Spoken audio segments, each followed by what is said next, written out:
नमस्कार, मैं हूं रत्ना और आप देख रहे हैं सी न्यूज़ भारत। वक्त हो गया उत्तर प्रदेश बुलेटिन का। बात होगी भदोही की, जहां एक छात्र को तेज रफ्तार बाइक सवार ने टक्कर मार दी, जिससे वो गंभीर रूप से घायल हो गया। साथ ही बात होगी शामली की, जहां थाना भवन पुलिस ने दहेज उत्पीड़न और गैर इरादतन हत्या के मामले में वांछित अभियुक्त को गिरफ्तार कर लिया है। तमाम खबरों पर विस्तार से चर्चा करेंगे। बांदा जिले के थाना कालिंजर और एसओजी की संयुक्त टीम ने अंतर्राज्यीय गिरोह ईरानी गैंग के एक सदस्य खानू हुसैन को गिरफ्तार किया है। वो इसी साल 4 जनवरी को कस्बा कालिंजर की सर्राफा दुकान में टप्पेबाजी कर जेवरात चोरी करने में शामिल था। अभियुक्त की निशानदेही पर लगभग 9 लाख रुपए की पीली धातु के आभूषण बरामद किए गए हैं। पूछताछ में उसने बताया कि ये गिरोह जुबैर अहमद, तकवीर खान और सरताज अली उर्फ तरु के साथ मिलकर विभिन्न जिलों और राज्यों में ज्वेलर्स को निशाना बनाता है। पुलिस द्वारा ऑपरेशन त्रिनेत्र और सीसीटीवी फुटेज यश ऐप के माध्यम से उसकी पहचान की गई। अन्य आरोपियों की तलाश जारी है। बरामद आभूषणों में मंगलसूत्र, मंकी, नथ, कान की बाली सहित कुल 54 पीस शामिल हैं। अभियोग बीएनएस की धारा के तहत दर्ज किया गया। गिरफ्तारी में प्रभारी निरीक्षक कालिंजर, एसओजी और थाना कालिंजर की टीम शामिल रही। बांदा से सी न्यूज़ संवाददाता कासिद अली सिद्दीकी की रिपोर्ट। ज्ञानपुर क्षेत्र के मवैया पंचायत के सामने उस समय अफरा तफरी मच गई जब स्कूल की छुट्टी के बाद सड़क पार कर रहे एक छात्र को तेज रफ्तार बाइक सवार ने टक्कर मार दी। हादसे में छात्र गंभीर रूप से घायल हो गया, जबकि बाइक सवार भी बुरी तरह जख्मी हो गया। भदोही से सी न्यूज़ संवाददाता अवध की रिपोर्ट। हमीरपुर में तेज आंधी, बारिश और ओलावृष्टि से किसानों की फसल को भारी नुकसान हुआ है। सोमवार को मौसम साफ होने से उनकी उम्मीदें थोड़ी बढ़ी और उन्होंने अनुमान लगाया कि एक सप्ताह में भीगी गेहूं की फसल सूख जाएगी और कटाई शुरू की जा सकेगी। लेकिन मौसम विभाग ने 7 और 8 अप्रैल को फिर से बारिश की चेतावनी जारी कर दी, जिससे किसानों की मुश्किलें बढ़ गईं। खेतों में भीगी फसल को देखकर किसानों का मन दुखी है। गेहूं के साथ ही सब्जियों की फसल भी पानी में डूबकर खराब होने की कगार पर है। अन्नदाताओं ने सरकार से चौपट हुई फसल का सर्वे कर मुआवजे की मांग की है। क्या नाम है आपका? नीरज राजपूत, मुस्करा। ये पिछले लगभग एक हफ्ते से लगातार ओलावृष्टि, बारिश और आंधी चल रहा है। क्या नुकसान है किसानों को? देखो, पहली बात तो कतराई नहीं हो पा रही है और फसल बार बार भीग भी जा रही है और कुछ फसलें तो जमने की कगार पे हैं और लेबर का खर्चा भी बढ़ गया है। बार बार सैका लगा देते हैं, फिर उसको फैलाते हैं, फिर समेटते हैं, फिर बारिश हो जाती है। कतराई नहीं हो पा रही है। मुख्य रूप से किस फसल को ज्यादा नुकसान हो रहा है? गेहूं। लगभग कितने बीघे प्रभावित होगी फसल? इस साल तो गेहूं की ही फसल ज्यादा थी, तो ये मान के चलिए गेहूं में ही ज्यादा नुकसान है। सरकार लगातार वादे करती है कि जो भी किसान नुकसान हुआ है, सरकार द्वारा उनको मुआवजा देने का प्रयास किया जाएगा। अभी तो हमारे यहाँ सर्वे नहीं हुआ। कितने दिन से बारिश हो रही है, क्या कंडीशन है? अब 10 दिन से तो लगभग हो ही चुका है। क्या नाम है आपका? अंकुर तिवारी। भैया, तिवारी जी की बेमौसम बारिश हो रही है, फसलें खेत पर खड़ी हुई हैं, क्या लगता है आपको, क्या नुकसान है और क्या होने की संभावना है? देखिए साहब, जब से बारिश हुई है कम से कम 4,000 रुपए का पर बीघे का नुकसान हो रहा है।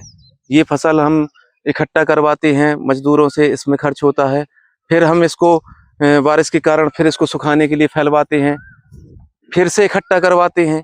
ये काली भूसा भी काला हो गया, उसकी क्वालिटी गिर गई, गेहूं की क्वालिटी गिर गई, इसका रेट कम मिलेगा। किसान को कम से कम 3-4 हजार पर बीघे का नुकसान निश्चित हो गया है और अभी भी कोई भरोसा नहीं। बेमौसम बारिश के चलते क्या लगता है कितने बीघे की फसल प्रभावित रहेगी बुंदेलखंड में? मुझे लगता है कि मेरी जानकारी के हिसाब से तो आसपास का पूरा क्षेत्र प्रभावित है।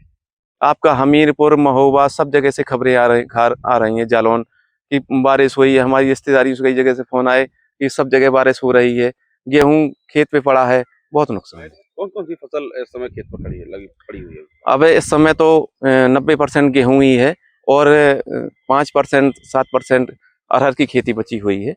चना 1-2% होगा, लेकिन सबसे ज्यादा नुकसान गेहूं में है। किसानों को क्या सरकार द्वारा किसी प्रकार की राहत का भी अभी तक कोई राहत नहीं मिली है और कोई भी अधिकारी इस क्षेत्र में हमको नहीं पता है कि कोई आया है।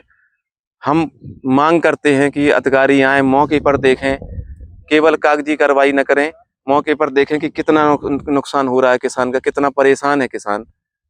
वहां पर खरीद केंद्र अभी मुस्करा में चालू नहीं हो पाए थे, वहां किसान औने पौने दामों पे रोड पे पिसिया बेचता फिर रहा है। हमने इसी कारण थोड़ा सा लेट किया था कि केंद्र चालू हो जाएंगे, हमारी पिसिया बिक जाएगी केंद्रों में, तो बहुत समस्या है किसानों के साथ। हमीरपुर से सी न्यूज़ संवाददाता संदीप द्विवेदी की रिपोर्ट। सकरार नगर में दिव्या ज्योति कलश यात्रा के आगमन पर ग्रामवासियों ने भव्य स्वागत किया। ये यात्रा पंडित श्रीराम शर्मा आचार्य शांति कुंज हरिद्वार के जन्म स्थान आवलखेड़ा से प्रारंभ हुई, जहां सन 1926 में दादा गुरुदेव सर्वेश्वर आनंद महाराज ने हिमालय से लाई गई ज्ञान ज्योति से अखंड ज्योति प्रज्वलित की थी। 100 वर्ष पूरे होने पर यह दिव्य ज्योति कलश रथ यात्रा का भ्रमण कर गायत्री परिजन और समाज को दिव्य ज्योति के माध्यम से समाज में नई चेतना और सामाजिक कार्यों की प्रेरणा देने का प्रयास कर रहे हैं। इस अवसर पर टोली नायक दादीवाल सिंह ने बताया कि माताजी भगवती शर्मा की जन्म शताब्दी वर्ष और कलश यात्रा की 100वीं वर्षगांठ मनाई जा रही है। राकेश कुमार, महादेव सिंह राठौर, भार प्रताप सिंह यात्रा का भ्रमण कराया।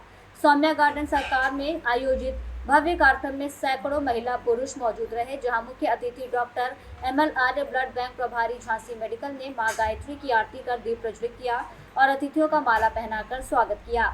मुख्य वक्ता दाढ़ी वाली सिंह ने बच्चों में संस्कार विकसित करने के लिए जन्मदिन पर केक काटने की बजाय दीप प्रज्वलित कर गायत्री मंत्र का स्मरण कर गरीब और जरूरतमंदों की मदद करने पर जोर दिया। इस अवसर पर ML आर्य, दादी बली सिंह, टोली नायक, सूर्य कुशवाहा सहित अनेक गायत्री परिजन मौजूद रहे, जबकि राकेश कुमार ने सभी का आभार व्यक्त कर अतिथियों का स्वागत किया। झांसी से सीनू संवाददाता अंकित साहू की रिपोर्ट। शामली जिले के थाना भवन थाना क्षेत्र में पुलिस ने दहेज के लिए प्रताड़ित करने और गैर इरादतन हत्या के मामले में वांछित अभियुक्त निशु पुत्र ईश्वरपाल को गिरफ्तार किया है। पुलिस ने मृतिका के परिजनों की तहरीर पर संबंधित धाराओं में मुकदमा दर्ज कर जांच शुरू की थी। थाना प्रभारी विजेंद्र सिंह रावत के अनुसार पुलिस अधीक्षक NP सिंह के निर्देशन और अपर पुलिस अधीक्षक क्षेत्राधिकारी थाना भवन अमरदीप मौर्य के मार्गदर्शन में अभियान के तहत कार्रवाई की गई। उप निरीक्षक अरविंद कुमार, कांस्टेबल संदीप कुमार और कांस्टेबल शेखर सिंह की भूमिका अहम रही। गिरफ्तार अभियुक्त के खिलाफ अग्रिम विधिक कार्रवाई जारी है। शामली से सीनू संवाददाता पंकज उपाध्याय की रिपोर्ट। बुलेटिन में फिलहाल इतना ही। देश और दुनिया की तमाम बड़ी खबरों के लिए देखते रहिए सी न्यूज़ भारत।